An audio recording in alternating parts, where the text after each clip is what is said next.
Hello my YouTube family, कैसे हैं आप सब। मैं काफ़ी दिनों बाद मैं आज ब्लॉग बना रही हूँ, तो मेरे ब्लॉग में आप सबका स्वागत है। और मैं अभी आई हूँ स्कूल से और थोड़ा रेस्ट किया, सिर्फ 10 मिनट हुए हैं। एंड देन उसके बाद हुआ कि चलो बहुत दिन हो गए ब्लॉग नहीं बनाया, आप सबसे बातें नहीं की, तो आप सबसे बातें करती हूँ। तो अभी क्या चल रहा है आपकी लाइफ में आप बताना मुझे। बट मैं जो हूँ फ़िलहाल अब तो पहले से बहुत बेटर हूँ, अच्छी हूँ। तो यही है कि अब वही रूटीन चल रहा है मेरा, स्कूल, घर, ट्यूशन। बट हाँ, थेरेपी जो है वो मेरी अभी भी चल रही है। थेरेपी ज़रूरी है लेनी, तो थेरेपी अभी भी चल रही है। और लेकिन हाँ, पहले से मैं बहुत बेटर हूँ, बहुत अच्छा फ़ील कर रही हूँ, तो कोई टेंशन वाली बात नहीं है। लेकिन हाँ, उन्होंने कहा है कंटिन्यू थोड़े दिन थेरेपी करने के लिए, तो वो चल रही है।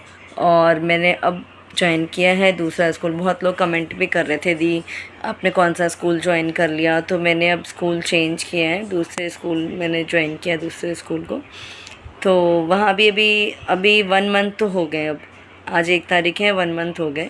तो होता है ना, थोड़ा सा एडजस्ट होने में टाइम लगता है, तो अब तो एडजस्ट हो गई हूँ, 1 मंथ हो गए।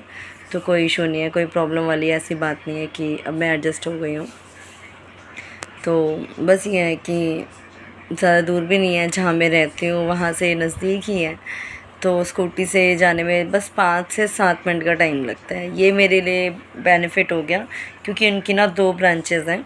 तो 2 ब्रांचेज़ में क्या है कि जो जो उनकी मेन ब्रांच है वो काफ़ी दूर पड़ता है। वो मुझे यहाँ से लगभग आधा घंटा लग जाएगा मुझे स्कूटी से जाने में। और यहाँ है कि मैं 5 से 7 मिनट में पहुँच जाती हूँ। तो मेरे लिए वेल एंड गुड है कि मुझे ये वाला स्कूल मिला है, नहीं मेन ब्रांच वाला नहीं मिला, ये वाला मिला है कि मेरे लिए बेनिफिट है कि मैं 5 मिनट में घर पहुँच जाती हूँ। और ठीक है, बहुत के कमेंट थे, इसलिए मैं ये बात बता रही हूँ कि हाँ, कि कैसा क्या मतलब है, कहाँ पे ज्वाइन किया। और बहुत लोग ये भी कमेंट थे आपने घर चेंज किया। तो हाँ, मैंने घर भी शिफ्ट किया है। इवन मैंने लास्ट अपने वीडियो में डाला था कि मैंने घर चेंज करूँगी मैं। तो हाँ, मैंने घर चेंज कर लिया है। मैं उसकी भी वीडियो दिखाऊँगी आपको कैसा क्या है जहाँ मैं रह रही हूँ। तो अभी मैंने घर शिफ्ट किया है, 1 मंथ हो गए यहाँ भी। और बस यही है, अब दोपहर का टाइम है तो आ रही है मुझे थोड़ी थोड़ी नींद। भाई इस टाइम पे तो ऐसा ही होता है, मतलब टाइम ही नहीं होता आपके पास रेस्ट करने का। सिर्फ 10 मिनट लेटी हूँ मैं। अब मैं जा रही हूँ थेरेपी के लिए, वहाँ से निकलूँगी, फिर मुझे 1.5 घंटा थेरेपी में लगेगा। देन 5 बजे मैं ट्यूशन जाऊँगी, और ट्यूशन से मैं आती हूँ लगभग 6:30 पौने 7 बजे। वहाँ से आने के बाद फिर आते ही ज़्यादा नहीं, 10-15 मिनट बैठती हूँ। फिर वही है, 7 सवा 7 तक खाने में लग जाती हूँ। और फिर रात को जाके मैं कितने में फ्री होती हूँ, 9 सवा 9 ऐसे फ्री होती हूँ। तो पूरा दिन जो मेरा है पूरा बिज़ी शेड्यूल है। तभी मेरी फ्रेंड्स भी कहती हैं कि तू इतनी बिज़ी रहती है, फिर रील्स कैसे बना लेती हैं। तो ठीक है ना, अपने लिए टाइम निकालना ही पड़ता है। और जो चीज़ करके आपको खुशी मिलती है वो तो उसके लिए टाइम निकलता ही निकलता है। तो मुझे है ना, रील्स बना के बहुत ज़्यादा खुशी मिलती है, तो उसके लिए कोई टेंशन वाली बात नहीं है। वो तो मैं निकाल लेती हूँ किसी टाइम भी, खाना बनाते हुए या स्कूल से आते ही फटाफट बैग रखा, चेंज भी नहीं किया, और उससे सबसे पहले मेरी रील बनती है। और रील बनाने के बाद ये है कि 1 बनाए, 2 बनाए, 3 बनाए। अपने रील बनाने के बाद फिर उसके बाद रेस्ट करती हूँ, ज़्यादा नहीं, 10 मिनट 15 मिनट।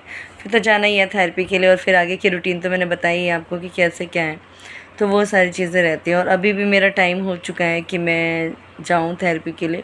बट हाँ, सोचा थोड़ा एक ब्लॉग बना लेती हूँ, देन उसके बाद जाती हूँ, तो इस वजह से। और अभी भी मन कर रहा ना सो जाऊँ, बट सो नहीं सकती, क्योंकि अगर सो जाऊँगी फिर थेरेपी के लिए प्रॉब्लम हो जाएगी। और कल भी यही हुआ मेरे साथ कि कल मैं थेरेपी के लिए नहीं गई। कल बहुत नींद आ रही थी, तो कल मैंने वो स्किप कर दिया थेरेपी। मैंने कहा नहीं, कल नहीं लूँगी, चलो मैं रेस्ट करती हूँ, तो कल सो गई थी। बट हर दिन तो नहीं कर सकती ना नींद। आजकल पता नहीं क्या हो रहा है, ऐसा लगता है जैसे थकान थकान सी है, नींद पूरी नहीं होती, तो थोड़ा सा फील होता है थकान जैसा। तो कल इसलिए मैं गई नहीं थी। बट अभी तो मुझे जाना ज़रूरी है, अभी जाऊँगी। उसके बाद फिर अभी इनका क्या होता है ना, संडे को ऑफ़ रहता है, तो वैसे भी 2 दिन के बाद इनको ऑफ़ देना ही है। आज थर्सडे है, फ्राइडे एंड सैटरडे, तो ऑफ़ तो फिर होगा ही संडे का। तो ठीक है, अपनी थेरेपी जो चीज़ ज़रूरी है वो तो हमें करवानी ही पड़ेगी, तो इसलिए। और फ़िलहाल लाइफ में सब कुछ अच्छा चल रहा है, हैप्पी हूँ। आप सब बताइएगा कि आप सब कैसे हैं, आप लोग का क्या चल रहा है, आप सबकी लाइफ कैसी चल रही है। Bye bye.